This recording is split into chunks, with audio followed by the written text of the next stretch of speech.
Hello दोस्तों, कैसे हो आप सब। आपने मुझसे बेटा दो क्वेश्चंस पूछे थे आपने मुझसे। पहला क्वेश्चन आपका ये था कि पेपर को कैसे हमें प्रेजेंट करना है, कैसे हमें अटेंड करना है, वो समझा दीजिए।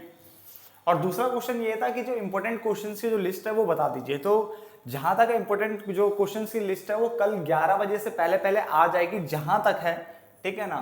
पूरी कोशिश अपनी तरफ से, तो जितनी ज़्यादा वीडियोस ला सकूं मैं आपके लिए, तो वो मैं आपको ज़रूर दूंगा। अभी इस वीडियो को स्टार्ट करने से पहले मैं एक चीज़ और बोल दूं, आप सभी को मैं धन्यवाद करना चाहता हूं। आप सभी के सपोर्ट से आज मेरे 10,000 जो है सब्सक्राइबर भी कंप्लीट हो गए हैं। ठीक है, इसके लिए मैं आपको दोबारा से थैंक यू बोलता हूं। और अभी हम बात करने वाले इस वीडियो में छोटी सी वीडियो है जिसमें बताऊंगा कि आंसर को कैसे लिखा जाता है, वो मैं आपको समझाऊंगा। बट जितने पॉइंट्स मुझे याद आते हैं मैं अभी वो आपको बता दूंगा, जो जो मुझे याद है। ठीक है ना। बाकी कोई चीज़ रह जाए, ठीक है, तब के तब लास्ट में देखते हैं, अगर कुछ रहता है तो फिर लास्ट में कवर करेंगे। अभी देखो मेरे को सबसे पहले देखो क्या है, देखो आपका जो पेपर है बेटा वो 2 सेक्शन में आता है। ठीक है, ये आपके बेटा 2 पेपर में सेक्शन, मतलब 2 सेक्शन में पेपर आने वाला है, सेक्शन ए और सेक्शन बी। सेक्शन ए और सेक्शन बी यानी खंड अ और खंड ब बोल सकते हो। ठीक है ना, इस टाइप से जो भी रहता है।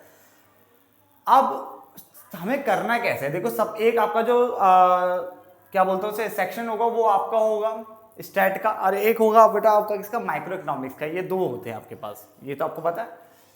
सबसे पहले देखो इस वाले सेक्शन का क्वेश्चन उस वाले सेक्शन के साथ बेटा मिक्स नहीं करना। पहली बात तो बहुत सारों का यही बहुत गंदगी रहती है कि वो क्वेश्चन को क्या मिक्स कर दें। 2 क्वेश्चन यहाँ के इस वाले सेक्शन करेंगे, 2-3 क्वेश्चन वहां के करेंगे, और इससे क्या होता है टीचर जो है ना, जो चेकर जो होता है वो इरिटेट हो जाता है। ठीक है, तो उसको इरिटेट नहीं करना है। ठीक है, सपोज करो हमें माइक्रो सबसे पहले आती है, हम सबसे पहले माइक्रो की बात करते हैं।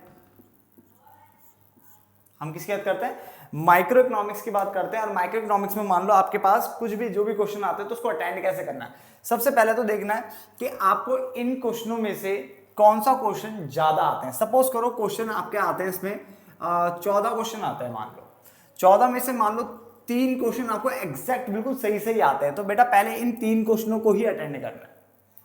ठीक है, सबसे पहले जो आपको अच्छे से आता है पहले आप उन क्वेश्चन को अटेंड करोगे, देन उसके बाद नंबर 2 पे उन क्वेश्चनों को अटेंड करोगे जो कि आपको क्या है, मतलब हल्का हल्का आता है बेटा, क्या है, हल्का हल्का आता है। तो सबसे पहले जो सबसे अच्छे तरीके से क्वेश्चन आता है पहले आपको वो अटेंड करने, देन दूसरे नंबर पे वो क्वेश्चन अटेंड करने जो कि आपको मतलब 60-40 इस टाइप से आते हैं, थोड़े आते थोड़े नहीं आते, कोई दिक्कत नहीं, फिर आप उन क्वेश्चनों को अटेंड करोगे। ठीक है, लास्ट में उनको करोगे बेटा जो आपको नहीं आते, बट सीक्वेंस वही रहेगा। आपको पहले एक सेक्शन पूरा निपटाना है, पहले आपको एक सेक्शन पूरा निपटाना है। ठीक है ना। अगर आपको बिल्कुल ही याद नहीं आता तो आप उसके लिए जगह छोड़ सकते हो। ठीक है, उसके लिए आप जगह छोड़ सकते हो, बट आपको एक जो सेक्शन का जो पूरा एक होता है एक ही जगह रखना है सारा। क्लियर हो गया, ये बात आपको ध्यान में रखनी है। पेपर बेटा पूरा अटेंड करना है। पेपर ऐसा नहीं आप कोई क्वेश्चन छोड़ दें, ऐसा कोई कुछ नहीं करना, पेपर लिखना चाहिए। ठीक है, नंबर मिल ही जाते हैं। ठीक है, और आपने भी कई बार देखा होगा कि आप ना खाली क्वेश्चन का आंसर कुछ भी लिख के भी आ जाता है ना, तो भी टीचर कुछ ना कुछ नंबर तो देता ही है। तो क्वेश्चन पेपर छोड़ना तो बिल्कुल भी नहीं है। आपको करना क्या है बेटा, देखो जो आपकी सीट होती है, सपोज करो ये आपकी सीट है ना। यहां पे आप एक लाइन खींचते हो जिसमें आप कुछ ना कुछ लिखते हो, समथिंग आंसर 1 आंसर 2 1 2 3 के लिए एक लाइन यहाँ पे आप खींचते हो, है ना। बहुत सारे बच्चे ना यहाँ भी लाइन खींचते हैं। मैं तो बोलता हूँ बेटा ये लाइन खींचनी ही नहीं चाहिए, ये इरिटेट करता है बेटा, ये तो गलत तरीका है। ठीक है, मैथ वाले बच्चे भी खींचते हैं कि यहाँ पे हम कैलकुलेशन कर लेंगे। बेटा एक चीज बताओ ना, अगर आप यहाँ पे खाना खा रहे हो और बगल में मैं कूड़े का ढेर भी रख दूं तो क्या आपको वो अच्छा लगेगा? क्या वहां पे खाना खाओगे? क्या आपको मतलब अच्छा लगेगा ही नहीं लगेगा? बताओ, नहीं लगेगा यार।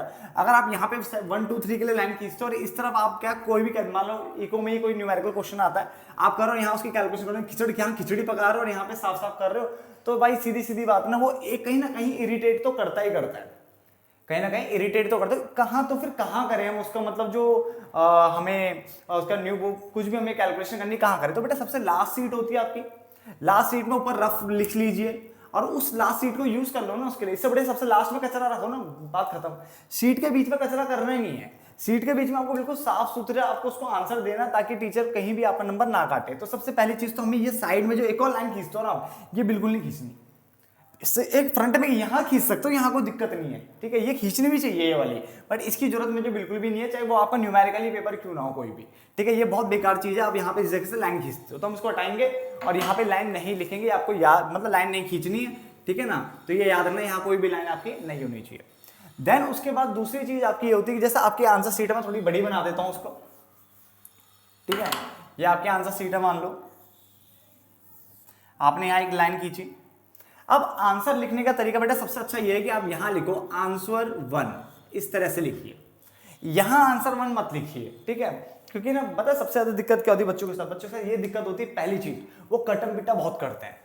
नंबर 2 दिक्कत पता क्या होती है, दिक्कत ये होती है कि बहुत सारे क्वेश्चन बच्चों के चेक नहीं हो पाते, वो ना खिचड़ी खिचड़ी टाइप में लिखते हैं, है ना, गंद मजा के लिखते हो, तो एक के साथ दूसरे को जो आंसर है वो छुप जाता है और कई बार क्या वो चेक नहीं हो पाता, तो बच्चों के नंबर रुक जाते हैं। तो इसलिए आपको साफ सुथरा यहाँ पे आंसर नंबर 1 या आप उत्तर एक बिल्कुल साफ साफ लिखिए ना, साफ साफ दिखना चाहिए, और फिर आप उसका आंसर लिखिए। सपोज करिए एक एक नंबर के क्वेश्चन में लिखने जा रहा हूं, तो मैंने आंसर 1 लिखा, ठीक है, इसका आंसर मैंने यहाँ पे जो भी आपका डी है या ओ भी जो भी ऑप्शन था उसका आंसर यहाँ पे लिख दिया।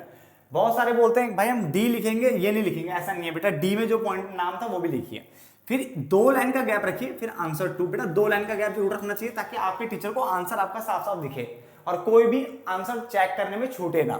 ऐसे मान लो उसका ए ऑप्शन था तो ए और ए में क्या नाम था वो भी लिख दिया, ठीक है, फिर आंसर 3, इससे क्या होगा आपका बिल्कुल क्लियर, 2 लाइन का, यहाँ पे 2 लाइन का गैप छोड़ा फिर मैंने, और यहाँ पे मान लो उसका आंसर था बी, मैंने बी लिखा। इस तरह से आप प्रेजेंट करोगे आंसर को, समझ में आ गया, ये भी आपको ध्यान में रखना बेटा, ठीक है ना, आप बिल्कुल साफ सुथरा करोगे, ठीक है। बहुत सारे बच्चों के दिमाग में आता है कि मैं सी सी सी सी लगा के आ जाऊंगा तो टीचर उसको ए भी बना लेगा, टीचर उसको डी भी बना लेगा, टीचर उसको बी भी बना लेगा अगर हम फेल हो रहे तो।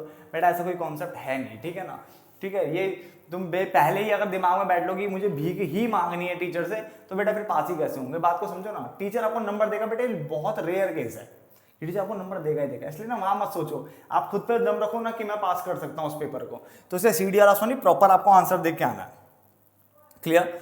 चलो इसको हटाते हैं।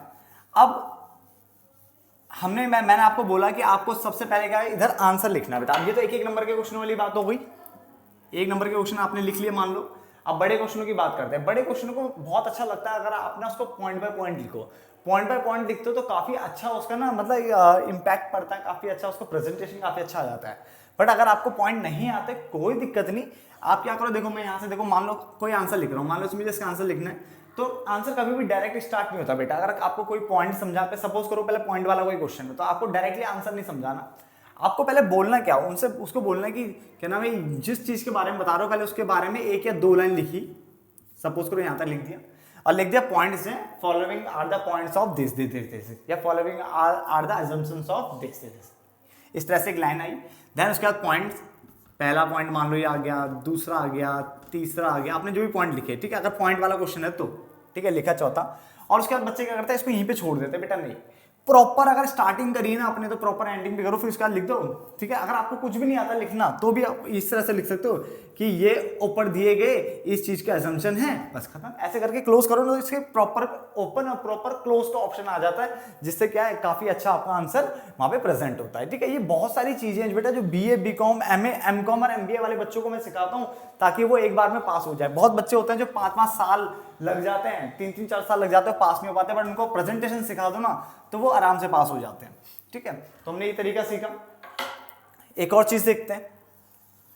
अब मान के चलो कि आपका पॉइंट वाला क्वेश्चन नहीं है, आपका पॉइंट नहीं बन रहे आपसे और बहुत घिचपिच सा पैराग्राफ टाइप का आंसर आने वाला है, तो आप कैसे प्रेजेंट करें। मैंने कहा कोई दिक्कत नहीं, आपने आंसर लिखना है, जो भी आंसर था, सपोज करो 5वें का आंसर लिख लो आपने इस तरह से स्टार्ट किया बेटा, ये आपने स्टार्ट किया।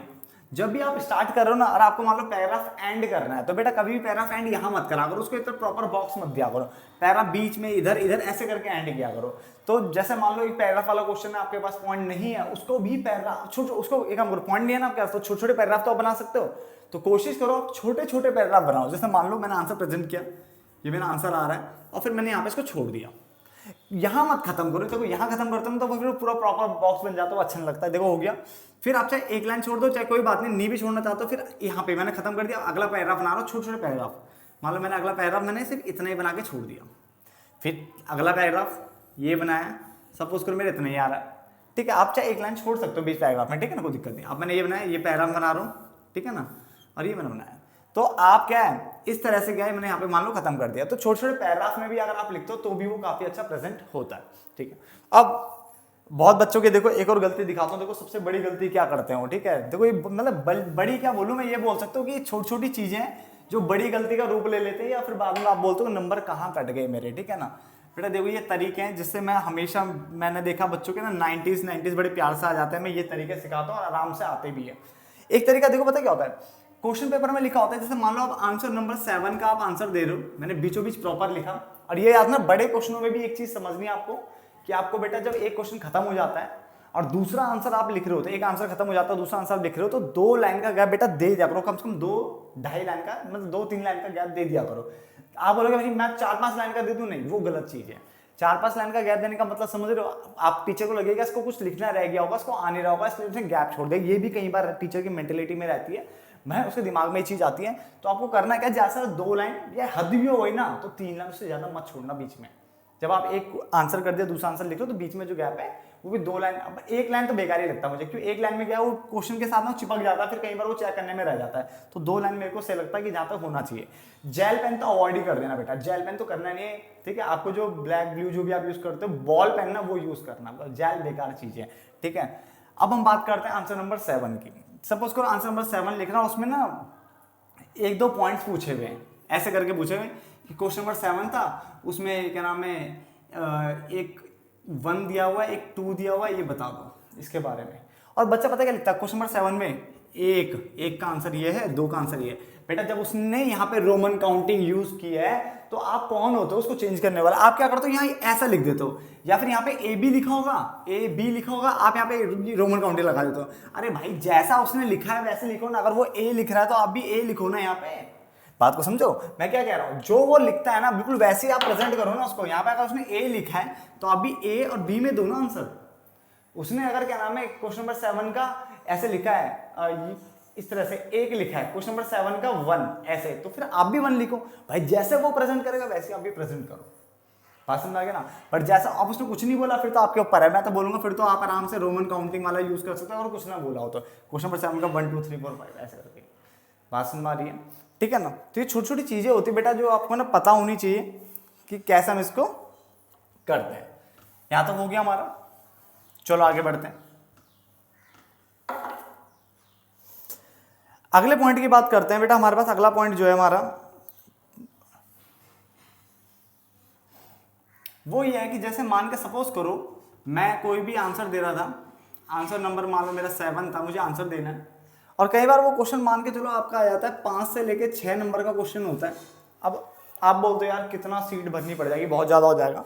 तो आप क्या करते हो, मैंने आपको अक्सर देखा, आप यहाँ से ये भरना स्टार्ट किया, ठीक है, आपने छोटे छोटे पैराग्राफ बनाए मान लो या पॉइंट लिखे आपने करा, और लास्ट में जाके यहाँ पे एंड में छोड़ देते हो। ये बहुत गलत चीज़ है बेटा।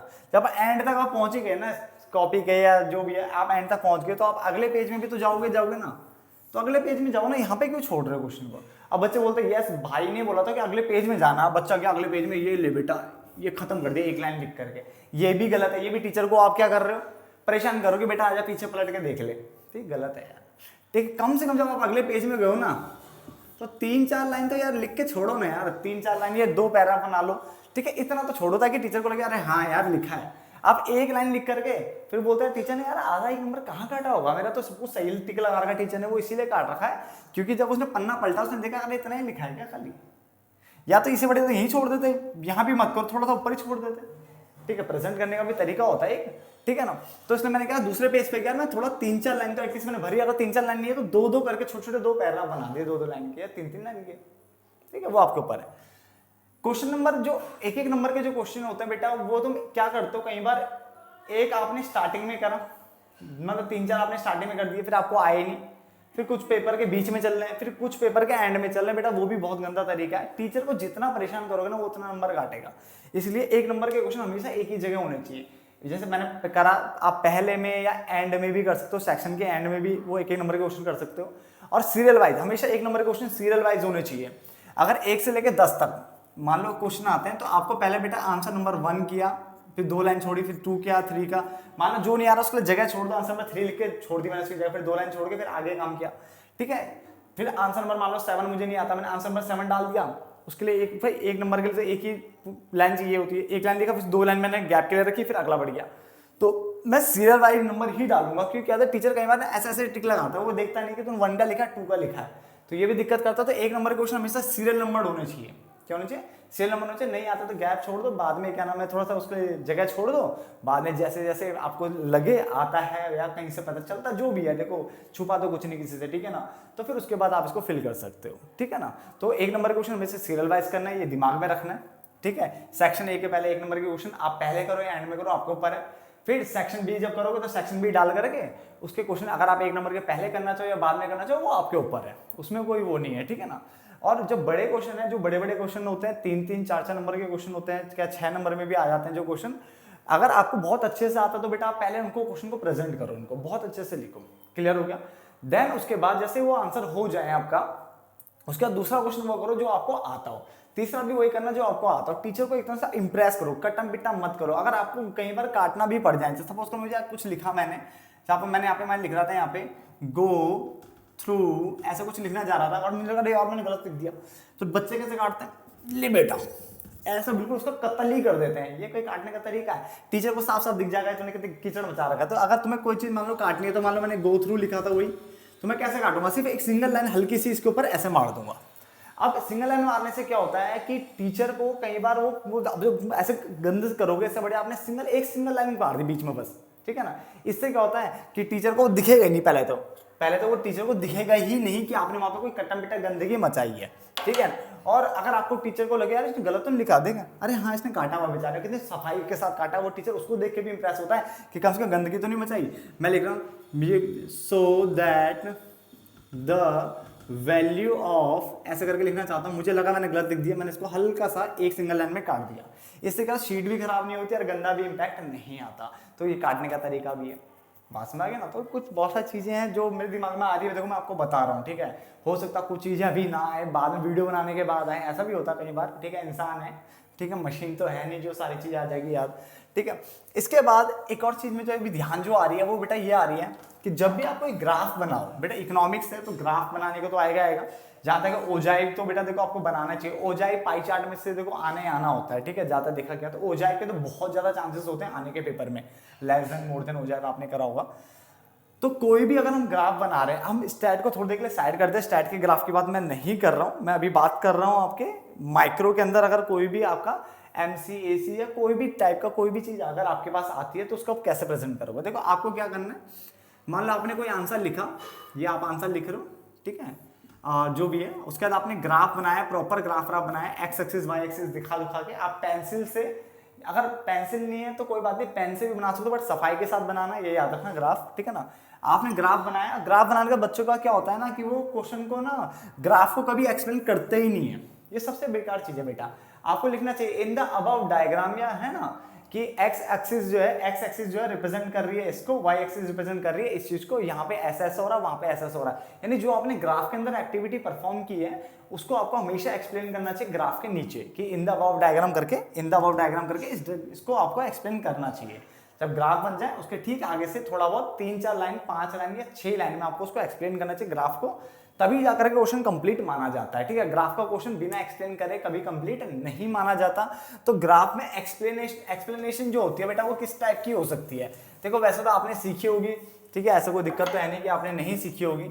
सपोज करो आपने कोई ग्राफ बनाया, डिमांड कर्व ही आप बना रहे थे, ठीक है। सपोज करो डिमांड कर्व है, पहले प्राइस इतना था, इतनी क्वांटिटी आप डिमांड कर रहे थे। अब मान लो प्राइस मैं बढ़ा देता हूं, तो प्राइस बढ़ाऊंगा तो डिमांड तो कम होगा ही होगा, प्राइस बढ़ाया मैंने डिमांड कम हो गया आपका, ठीक है ना। इस पॉइंट को मैं L बोल देता हूँ, इस पॉइंट को मैं M बोल देता हूँ थोड़ी देर के लिए, ठीक है। ये मेरा x एक्सिस हो गया, मेरा y एक्सिस हो गया, 0 हो गया। यहाँ मैं कीमत ले लेता हूँ, यहाँ मैं अपना क्वांटिटी यानी मात्रा बोलो, यूनिट्स बोलो, जो भी आप बोलते हो, ठीक है। ये कोई आप कर लेना सही अपने आप। अब मैं कैसे रिप्रेजेंट, जब मैं ग्राफ बना लूंगा उसके ऊपर मैंने चीजें लिखी होगी, काम की चीजें भी पूछा होगा उसने, मांग में विस्तार या संकुचन जो भी पूछा होगा वो आप सब एक्सप्लेन करोगे पहले, फिर ग्राफ बनाओगे। सपोज करो, ठीक है, जैसे मैंने प्राइस बढ़ के मांग कम होने का बनाया तो इस संकुचन का ग्राफ है, ठीक है। तो मैंने वो उसको एक्सप्लेन किया, उसके बारे में बताया, और देन उसके बाद क्या, जब ये ग्राफ बन जाएगा उसके बाद मैं लिखूंगा उपरोक्त चित्र में, यानी जो उपरोक्त यानी ऊपर जो मैंने चित्र बनाया उस चित्र में, तो उपरोक्त चित्र में एक्स अक्ष पर मात्रा को दिखाया मैंने और वाई अक्ष पर कीमत को दिखाया है, ठीक है। मात्रा अर्थात Q और कीमत अर्थात P, ठीक है ना। यहाँ पर मैंने एक डीडी कर्व बनाया जिसको मैंने मांग वक्र यानी डीडी कर्व बनाया, ठीक है। और जब प्राइस P था, यानी प्राइस P था, तो वो Q क्वांटिटी की डिमांड, उपभोक्ता Q क्वांटिटी का डिमांड कर रहा था। जैसे प्राइस P से P1 हुआ, वैसे क्वांटिटी Q से Q1 हो गया, यानी प्राइस P से P1 यानी बढ़ने पर क्वांटिटी Q से Q1 हो गया, यानी आपकी क्वांटिटी कम हो गई, जो कि संकुचन को दर्शाता है। और आपका जो पॉइंट था पहले L था और ये M की तरफ चला गया, इसका मतलब ये अपवर्ड यानी ऊपर की ओर खिसक गया, ऊपर की ओर खिसक गया। ठीक है, तो इस टाइप से आप क्या है इसको एक्सप्लेन जरूर करोगे ग्राफ को, तब जाकर के आपका आंसर जो है कंप्लीट माना जाएगा। ठीक है ना। तो मेरे हिसाब से तो मैंने लगभग सारी चीजें बता दी है। स्टैट में भी बेटा ध्यान रखना, स्टैट में आपको प्रॉपर काम करना है। स्टैट में जो भी आप बनाओ, अगर आप बार या हिस्टोग्राम जो भी आप बना रहे हो, और अगर बार डायग्राम बना रहे हो और उसमें एक से ज्यादा बार डायग्राम है, तो हर एक डायग्राम को बेटा अलग अलग कलर दे देना। ठीक है ना। बार में आपको पता ही होगा, बार में हमेशा जो है गैप जो होते हैं बेटा वो सेम होते हैं। बार में गैप क्या होते हैं, सेम होते हैं। ठीक है ना। सपोज करो मैं यहाँ पे जो मैंने बार बना रहा हूँ, मैं इसको जिसके अंदर बहुत सारे पॉइंट्स होते हैं, ठीक है, मैं वाला बना रहा हूँ जिसके अंदर क्या है बहुत सारे आते हैं, या परसेंटेज वाला भी था आपके पास, प्रतिशत था। ठीक है ना। या फिर क्या है जिसमें हम एग्रीगेट यानी टोटल लेते थे, ठीक है, इकट्ठा करके लेते थे, हम उसकी बात कर रहे हैं। तो मान लो आप जब भी ऐसे कुछ बनाओ और ये अलग अलग कलर देने हो, तो याद है ना ऊपर बॉक्स बता दियो, खाली बॉक्स रिप्रेजेंट कर रहा है इस चीज को, इस पे मैं ये वाला कलर ऐसे मार देता हूँ साइन, तो ये वाला साइन जो है बता रहा है इस चीज को, और यहाँ पे मैं क्रॉस क्रॉस क्रॉस डाल देता हूँ, क्रॉस बता रहा है इस चीज को। तो ये ऊपर बता देना कि ये जो बॉक्सेस आपने बनाए हैं ये किसकी बात कर रहा है। जैसे सब डिवाइडेड बार डायग्राम्स आते हैं, ठीक है, और आपके क्या नाम है परसेंटेज बार डायग्राम्स आते हैं, इस टाइप की चीजें। ठीक है ना। मैंने आपको बताया हुआ हिंदी में भी बताया हुआ है, ऐसा कोई दिक्कत तो है नहीं। तो ये सब चीज़ आपको ध्यान रखनी है, और स्टैट का भी क्वेश्चन अच्छे से प्रेजेंट करना है, कोई उसमें कोई ऐसी कोई पंगेबाजी तो है नहीं स्टैट में भी खास, है ना। तो मैं इस वीडियो को यहीं पे क्लोज कर देता हूँ। ठीक है, मुझे अगर थोड़ा बहुत पॉइंट अगर बाद में याद आए तो मैं आपको क्या नाम है जो इंपॉर्टेंट क्वेश्चन की जो वीडियो आने वाली है उसमें मैं बता दूंगा। ठीक है ना। तो होप सो आपको ये समझ में आ गया होगा। ठीक है, जो मैंने आपको बताया। और मैं दोबारा इस वीडियो को क्लोज करने से पहले आप सबको धन्यवाद बोलता हूँ दोबारा से। थैंक यू सो मच दोस्तों। ठीक है, चलो मिलते हैं फिर नेक्स्ट वीडियो में।